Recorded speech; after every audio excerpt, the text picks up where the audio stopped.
Hi, it's me, Cheryl Lumboy ng RWGF Philippines. Paligo tayo ng mga alaga sabay turok ng vitamins. May mo ng vitamins. Yan po, after nating paliguan, tuturukan po natin ng vitamins. Gamit po ang Bexan XP. Ayan, dito po sa Bexan XP, may kasama na pong syringe. Ayan.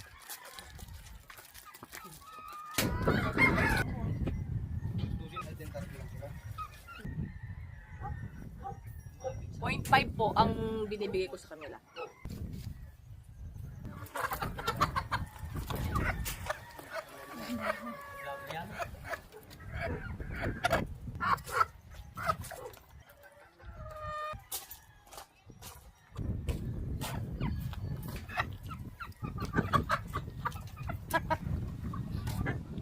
Kanina po, sobrang tirik ng araw, napakainit kaya nag-decide po akong paliguan sila. Tapos ngayon naman po, kumulimlim. Ayan. So, pabago-bago yung panahon natin.